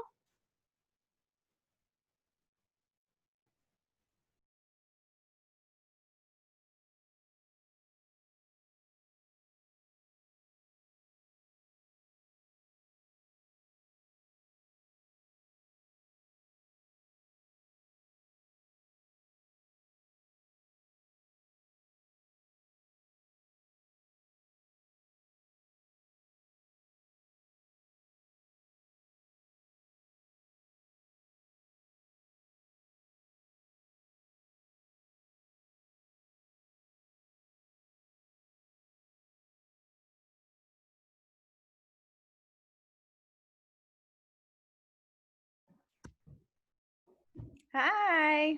Hey, Maria, Kim, Anna, welcome. All right, I think we can all go off mute unless you've got the, you know, loud people outside doing loud things, which happens a lot right now, right? And my dog is gone. She's visiting someone, so she won't be barking at any deliveries. Got it, got it. Great, well, thanks for joining me today. I think we already did intros and know who each other is, but I am curious. I'd love to know more specifically how I can help you and what you want to accomplish with your students so that it can be relevant for you. So the principle that we are exploring today, I'll just reread it for you. Decisions affecting resources and natural systems are based on a wide range of considerations and decision-making processes. How and why do decisions affecting natural systems involve many factors and complexities? So I thought we could unpack that for a second and understand what that means as a principle. And I'm curious what your guys' thoughts are and ways that you've seen really, you know, how we affect each other based on decision-making processes, micro and macro level. I'll just say one of the things we do is we create a mission statement with the kids at the beginning of the year in our environmental STEAM magnet. And so what we've done for the last couple of years is we've pulled up the one that we created in previous years and asked the kids, do you see anything that needs to be changed in this mission statement? What does this mean? And we watched Jane Goodall's, a video of Jane Goodall's, and she talks about the ripple, that like one action, you know, if everyone completes one action, then they ripple out and they touch until you've got a whole community, a more global approach. And she says, don't worry about changing the world, change your world. And so I think that that's something that the kids can grab onto in 6th grade, which is what I teach, is they can understand making personal choices that maybe impact others. And a lot of times though, they're in 6th grade, so they haven't really considered what their choices are, because so often they don't even realize their choices. They're just doing what they've always done, you know? And so kind of challenging, well, why did you choose to like take the spork set and only take the straw out and throw the rest on the ground, you know, or something like that. They're not even thinking about it because it's what they've always done. So just like, I think bringing awareness to that and understanding that is a choice and it does have an impact. And when you waste a petroleum product, more have to be made to fill that void and, you know, so on. And then like the question that you posed, I think that it starts there, but I also think that like taking it to a larger level, who you vote for, you voting with your dollar, all of that plays into those decisions that impact the environment. So yes, oh, absolutely. And that's what I love that you took micro and macro, because I think it's both in this principle. It's not only what decision makers, electeds, people like that, how they're making decisions for us and how that impacts our natural systems and our own social systems, but it's the individual choices that we make and the decisions we make. Maria or Anna, any thoughts? Yeah, I think I've been, especially when I was working with FOLAR, I was thinking a lot about how students can make really small decisions like in their own community, especially with advocacy work, because like the other facilitator was saying, like a lot of people don't even consider the river to be a river. And so just as something as small as learning that it is one and then sharing that information with somebody else can make a huge difference. Mm-hmm. Mm-hmm. Go ahead, Maria. Oh, I'm just thinking, just no worries, take your time. Yeah, I mean, I agree, and I think it's so cool that you've worked with FOLAR. I think that the river itself is actually one of the deepest ways that we can teach what we're talking about, because that history, and this is what I think for when you're thinking more middle school, I think you're right, Kim, they're just getting exposed to systemic things, right? And how their decisions affect others. When you get in upper grades, you can really go into the deep history of the river or water and get really deep into how those decisions that were made in, that first image have really impacted the decisions that are made now and how we're affected by the river now, and the way that people see the river now. Because if you could imagine if it wasn't channelized, what it would look like now, and the way that students and we would interact with it. The EEI curriculum has one of the final lesson is about the LA River. And so because I also worked with FOLAR when they first started, and when I first started teaching, helped write a curriculum. I was teaching elementary school at that point, and show like clips of the floods and the things, but like sort of, like trying to shoot the virus with an automatic weapon, I guess, like channelizing the entire river instead of, and so all of that. And learning that there were other options on the table, exactly. And what did we choose to go with? And are we going to continue to go down that path? Or we're having to like undo, attempting to undo years of atrocities committed against that poor river. Well, that's a huge, you could connect Measure W to the river now and saying, how much is it going to cost us to do storm water capture now based on, the river being channelized?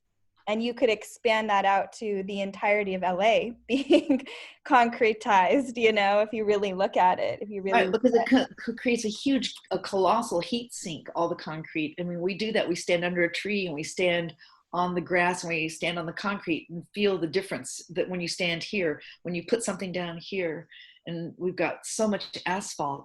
Our King Middle School, we have an arroyo that's been paved over on our school. And one of the things we've created bioswale. One of our dreams is to daylight that thing, You created a bioswale? We created a bioswale, but there's like the whole, Tom LaBonge's wife gave me a bunch of maps that he had in his office that show where it started and how it goes down through K-Town. And they've actually done some daylighting in Koreatown of this arroyo, but it shows how they just paved over the arroyo to make a parking lot for the school. At one point that was but it's also, we go out with cameras and we take, and take pictures of where the water tends to pool on campus after it rains. And guess what? It's right there in that arroyo that's been paved over.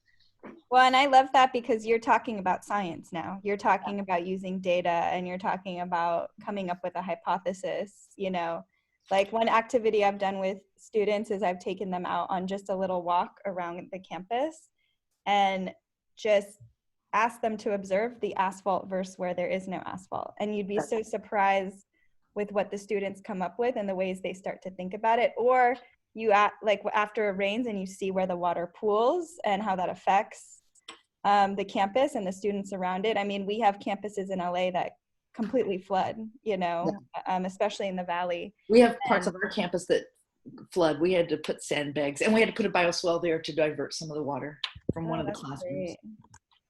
Well, I'm glad you already know what a bioswale is, but that is one thing we teach with GE is what they are and how we can create them. We also do rain chains. We just did a DIY video on how to make a rain chain, and it's Oh, nice. so easy. You know, you could do it with your students as an art project. Great. I guess that's one thing to think about is rolling this out if we are online. That's the frustrating thing is, you know, how, you know, we have kids, we have a very diverse population at our school. We have everything from like, you know, children of actors and rock stars to kids who live in transitional housing and motels and things and everything in between. And, you know, the access they have to wildlife or to just like going outside and go outside and find something that was once alive, go outside and find, you know. Right. It's different. Yeah. I think that is the big challenge right now that we're seeing too with the virtual education. You can do it. And I think it has to be a mix of both what can we do with learnings right now, and then how can we follow up with more tangible stuff, you know, once we're back on campus. So we talked about some practical things. We also really love our advocacy campaigns, our instant experts. And we're finding that that's kind of the best thing to do right now with students because we can't physically do anything.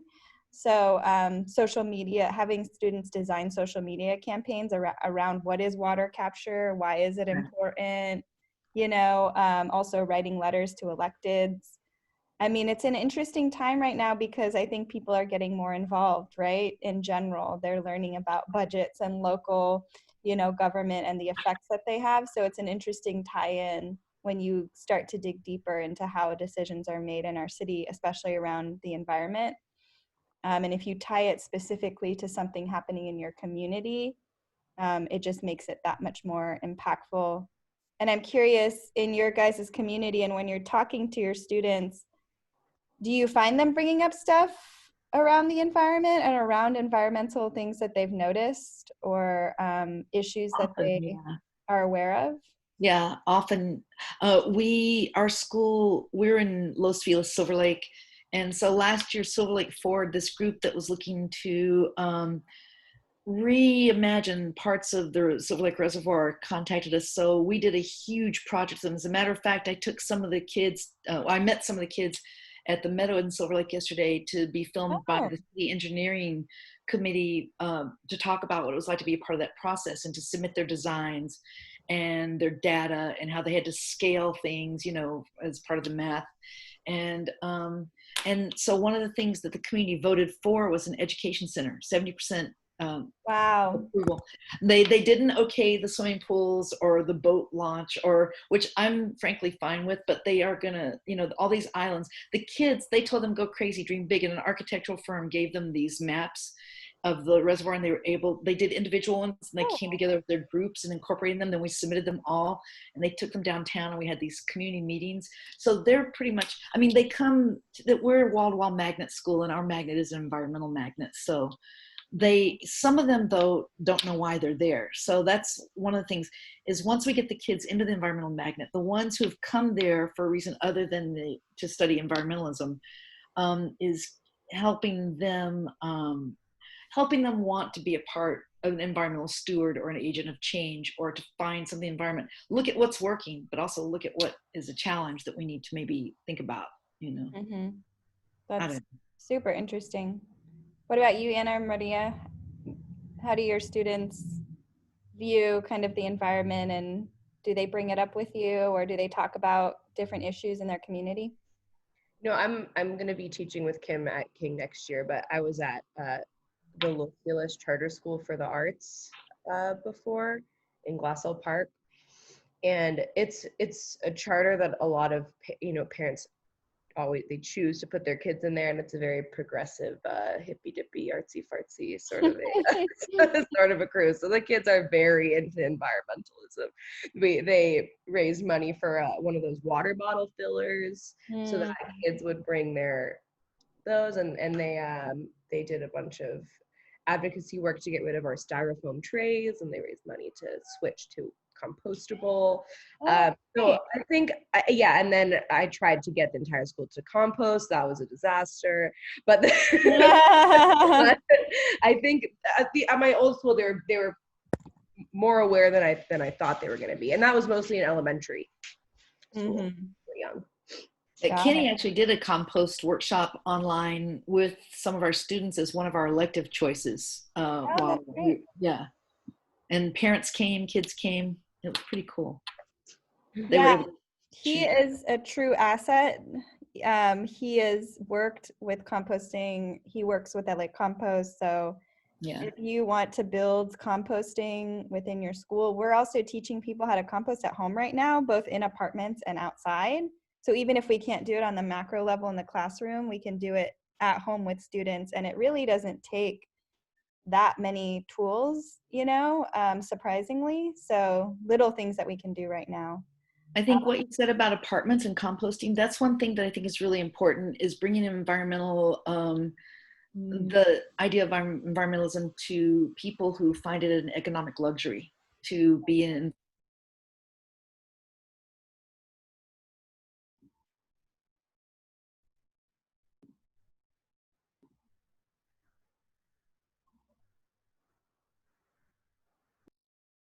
Okay, it looks like everyone is back. So why don't we hear from group one? I think that would be the group that was led by Kenny, Principal 1. Yeah, so I think we had a lot of great topics discussed, and we definitely had a variety of issues, but our guiding question was, how do we depend on healthy natural systems? And we discussed things like the human impact standards, so things like farming, especially in other countries outside of the United States, which, you know, takes advantage of their natural resources like the soil and the water. Considering a balance and not demanding things or just ordering things, but there needs to be a cultural approach to the ways that our corporations run, and not just you know, demanding or imposing our will on others, but really coming at it from a locally driven perspective, and having the other cultures and communities who are involved take part in it and have a stake in it.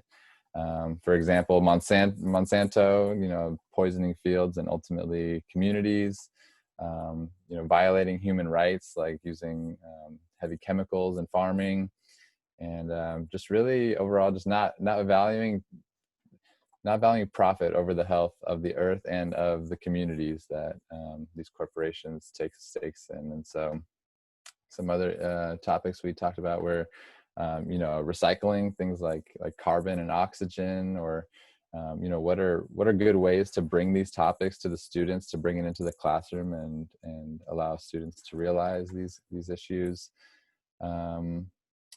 And also industrial communities. So, you know, there are definitely certain communities in Los Angeles that are more industrialized than others, and the contamination that happens because of those industries has long-lasting impacts. And we see that with, you know, our soil, with our water and the air, and that the students and just entire communities are affected by, you know, industries that were there decades ago, but things like lead remain in the soil, in the water, and just trying to think about health issues that relate to these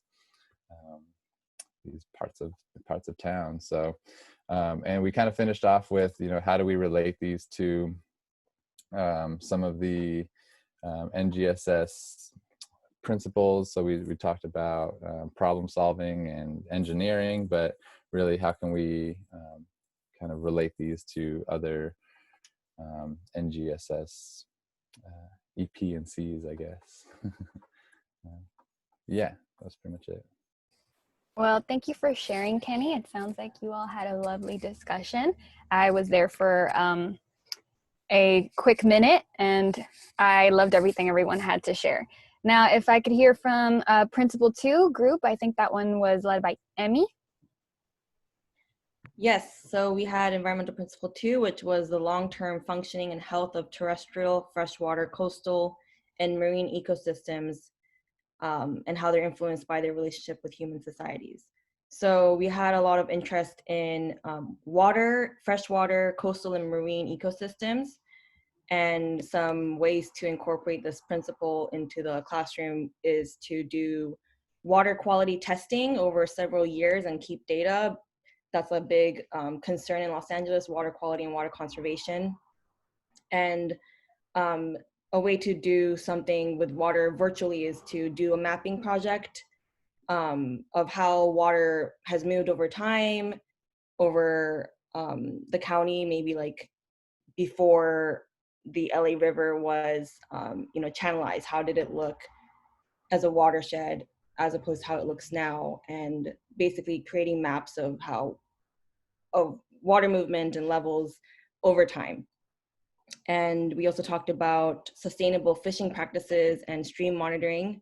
There was someone who mentioned a virtual field trip where a field scientist was basically doing a stream monitoring of different organisms and showing it on Zoom.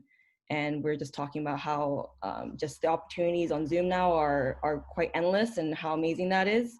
So maybe certain things that weren't accessible before due to distance or funding could now be, an opportunity to bring into the classroom through virtual learning. So that was definitely, something we talked about.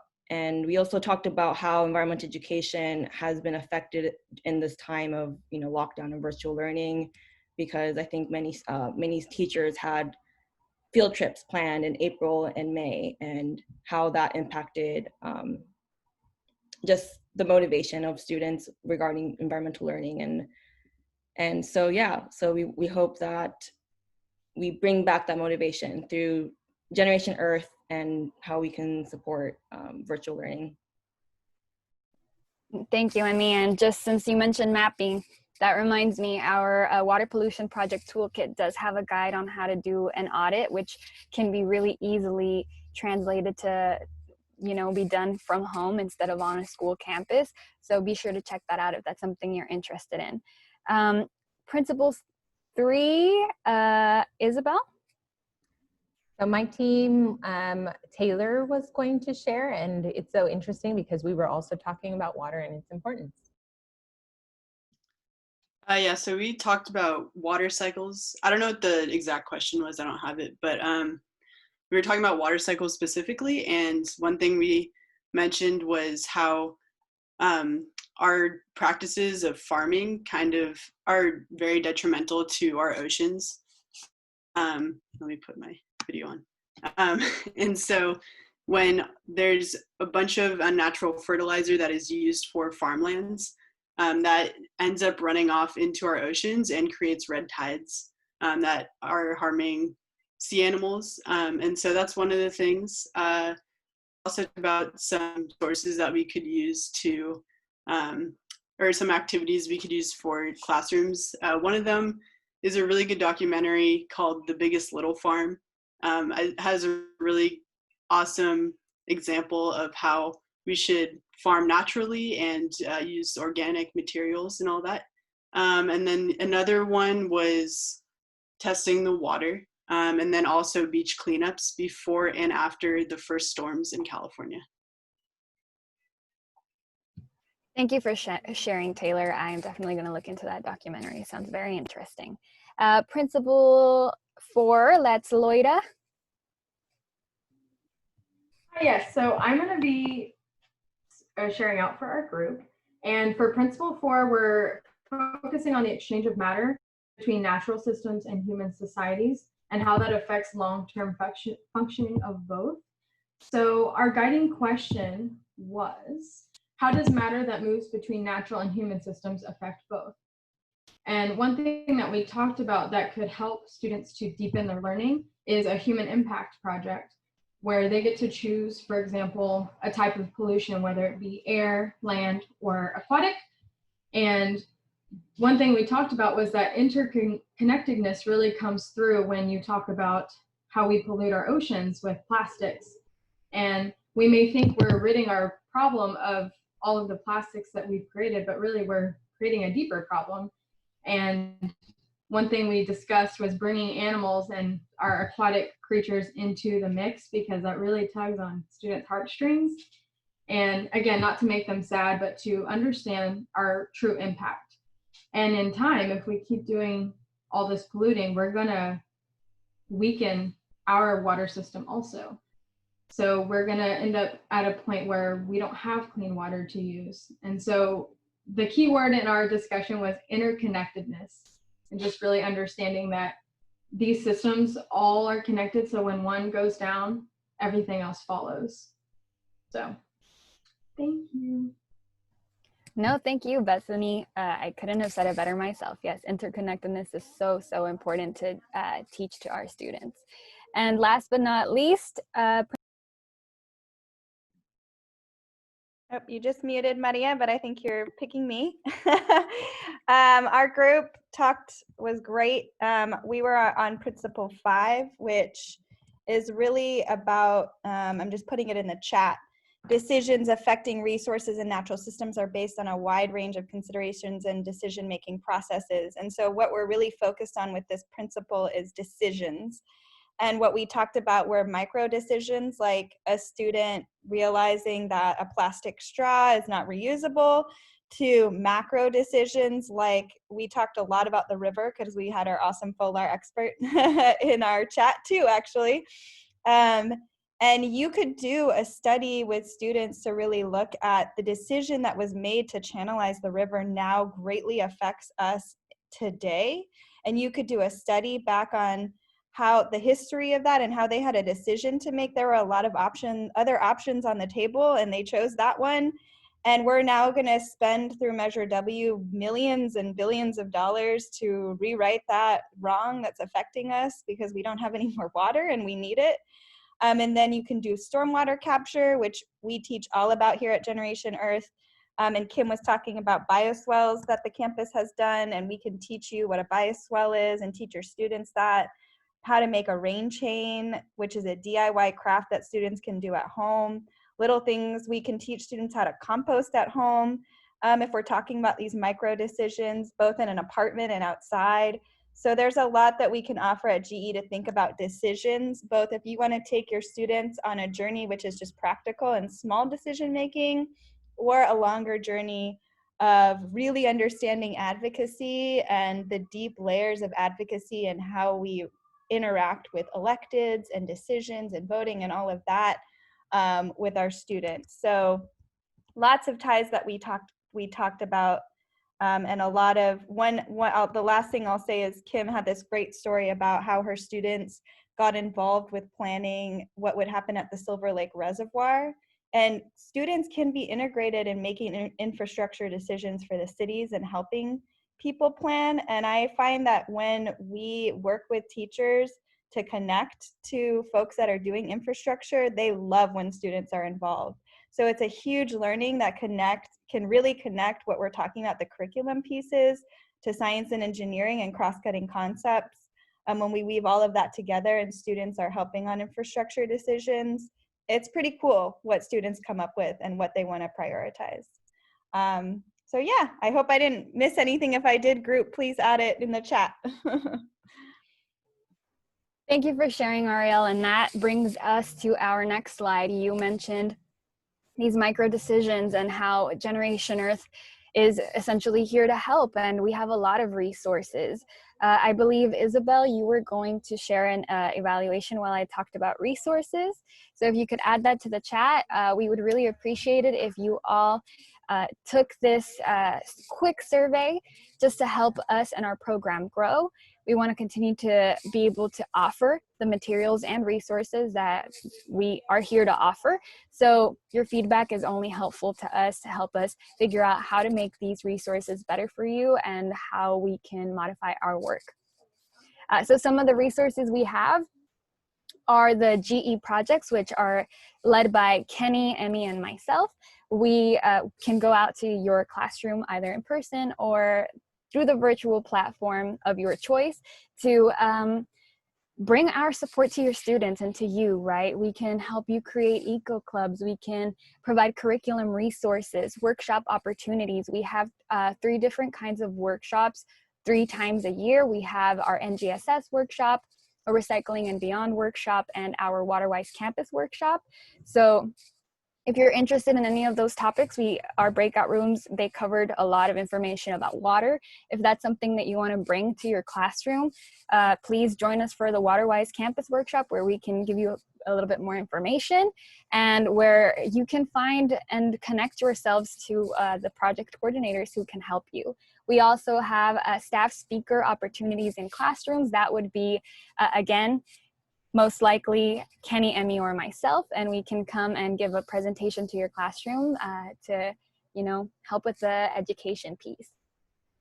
We also have Generation Earth staff specialties. We have Compost Kenny. Like I said, if you're interested in bringing compost to your students, Kenny would be the person for that. He is very, very knowledgeable and can definitely help out with that. And then we also have our inter-school competitions. Currently, because of COVID, we had to sort of change the way that we were doing that, but we have a waste competition and a water competition in which the students get to find creative ways to either redirect as much waste as possible or to find a way to help collect and capture water. Thank you, Maria. And I wanted to just ask you, because I know that you and the rest of the team have been working collaboratively with our teachers since April to bring in projects. What has been one of the funnest modified projects that you've done? And I guess this question is for Maria, Kenny, or Emmy. Is there one that really sticks out in your mind? And just so that everybody knows, right now we are taking meetings. We know that the discussion group was one way for us to generate ideas on connections and experts and resources that we may be able to provide to enrich your learning experiences. But just know that while we want to really dig into these conversations, we're happy to do that in phone calls and video chats, offline after this workshop, and schedule some time with us if you wanted to meet with the team and really brainstorm for your curriculum. We know that the coming fall is going to look different for everybody. We're trying to follow along with what the county is putting out for public health primarily, but we know that LAUSD, LACO has given out recommendations for how they're planning on returning in the fall, and each of you may have a various model. We've heard from some people that they're planning on returning in person. Some folks are planning to do all of their instruction primarily online. So please work with us, and we're happy to collaborate. We know that the planning for teachers goes on all the time. You all are always on and always really thinking about what's going to do well for your young people, and we're happy to help. But I thought it would be great before we move on to kind of a Q&A and close out for our day, if you can share one of the coolest projects that you have modified because of the reality of young people being at home. Well, to answer your initial question, Isabel, I did a project with a group of high schoolers regarding waste in the fashion industry, where I came into their virtual classroom. We did a presentation where I kind of covered the effects of fast fashion on waste and all of that. Then we kind of learned how we can be a little bit more critical about what we purchase. So I taught the students what materials are more sustainable than others and how to read a tag on their clothing so that they know how to care for their clothing so that the longevity sort of, extends, and we reduce the carbon footprint of every article of clothing. And then assign them a quick advocacy project in which we ask the students to pick their hobby and to find a way to do advocacy through whatever they enjoy doing most, whether that be, creating a movie trailer or making an Instagram post or a TikTok dance, you name it. There's a different way to make all that happen. And I hosted office hours where the students were able to reach out to me, and we figured out what their hobbies were and what would best fit their needs and how to figure all of this out. And it was very gratifying. I really enjoyed it. So that was one of my favorites. Thank you so much for sharing. And I'm going to go ahead and move us into our Q&A. But I will say, please take time to respond to the evaluations. We really appreciate it. And I know that some of you are going to engage with us right now through question and answer. But this is really the best way for us to maintain our program free for all of LA County and to make sure that all of our resources get to the young people across the board. And so your feedback really informs how we design our workshops, what it looks like in the coming year, especially now that we are in this odd moment of hybrid reality between at-home learning and online learning. Or I'm sorry, online learning and in-person learning. And so I'm gonna go ahead and move us into Q&A, but there's a question that came in that I'm gonna direct towards Kenny. Are there any discussions, because I know that we've been talking about it in our team, are there any discussions surrounding the new waste issue with PPE due to COVID? So Kenny, I see that you're starting to respond, so go ahead.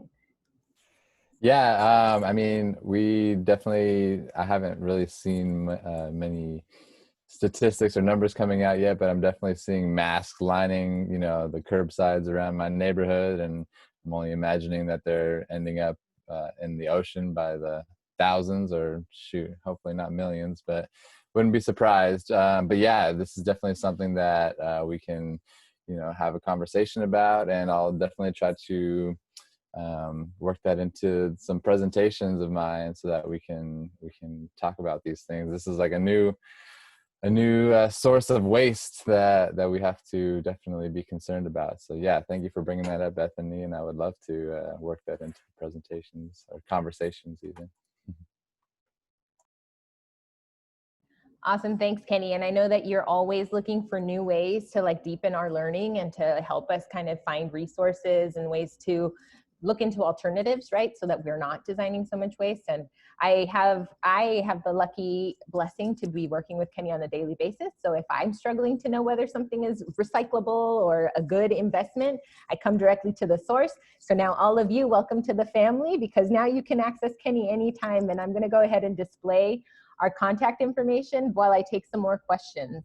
Are there any questions? And we would love to hear your comments. Feel free to add them in the chat, or you can put them into, or you can come on screen and just speak to us. We love to build community here. And like I mentioned, while we may only have a short amount of time today, feel free to reach out to any one of our team members to talk about the issues at hand that you're thinking through. If it's not one of us, we will find a good resource for you and make sure that we are supporting this environmental service learning and that students are able to get NGSS in real time, right? Be able to experience it themselves.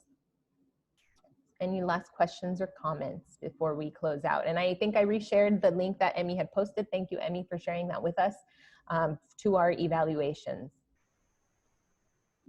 On the screen, you'll see our emails for our director, Ariel, who you met earlier, who is very well versed in environmental literacy and NGSS and has been on the ground working on this when it first came to be. So please reach out to her if you have any questions. You have my contact email.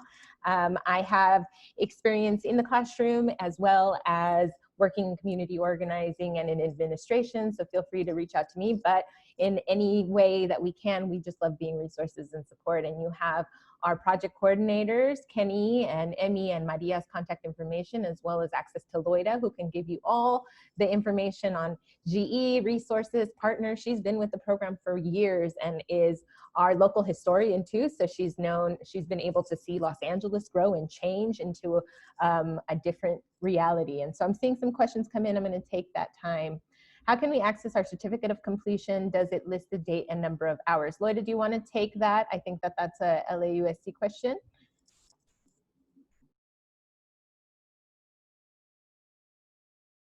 I will wait if I think Loida may be having some technical issues, but yes, we will send that to you individually. I think there is a in the follow-up email, you can identify yourself and let us know if you are seeking LAUSC hours, and Loida will help you get that certificate and that information. But Loida, I see you on screen.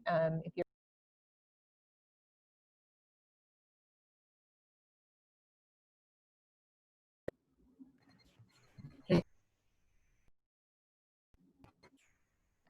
so I think what we'll do, Joel, is in the interest of time, we'll just email you that information. Can you hear me now?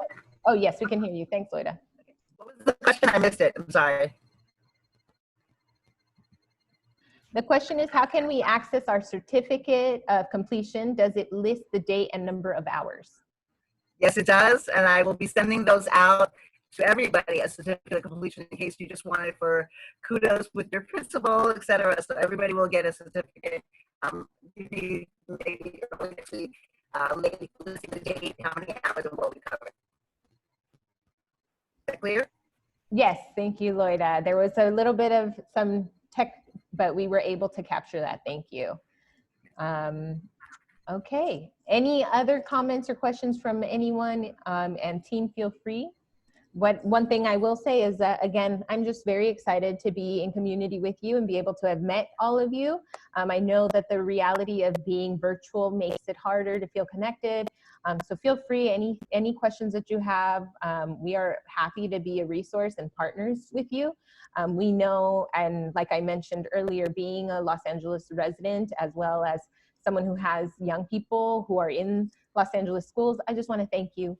A big heartfelt thank you, and you are a blessing into our communities, all of you, as you serve the young people and really try to create educational access and equity across the board for all of the young people that you serve. So I just want to say thank you as my comment, and we're here for you. We just want to be here for you and be friends and partners, so reach out. Any last comments and questions, folks? Thanks, everybody. Have a great day. Thank you, everyone. Look forward to seeing you in your classroom, virtual or in person. Yes. Yes, Thank you, you, everyone. everybody. It was amazing meeting you all. Awesome. So thank you again, and we hope to see you. We have our Summer Institute in just about a week and a half, so we're so excited to share that with you. There's a modified touch on some of our topics, but we really bring in experts, and we talk more further about our resources, and you'll get to hear a lot from Compost Kenny and what he has to bring to the table to educate and inform us. And one thing I want to put out there for you that you will be getting an email about in the coming weeks is that we are trying to connect with your young people on your projects and your curriculum. So you'll see that also, and access to our toolkits, which will come to you in the follow-up email. You'll get the recording of this webinar, the PowerPoint slides, some resources, and any additional contact information that you need from us. Ariel has posted our Summer Institute is on Wednesday, July 22nd from 9 to 12, and on Thursday from July 23rd from 9 to 12 as well. So feel free to meet us there. We'd be excited to connect with you again and to continue to build knowledge together. And the registration link is on there at bit.ly/GE-register. So we hope to see you there. If you're having any issues with registration, reach out to our team. But I'm going to go ahead and tune us out to a little bit of music, but enjoy your Thursday. Thank you for being here with us. We are a community, and together we can get through this. And please stay safe, protect yourself, protect your family, and thank you for all you do now, all you've done in the past, and everything that will come. So thank you so much. Have a good day, everyone.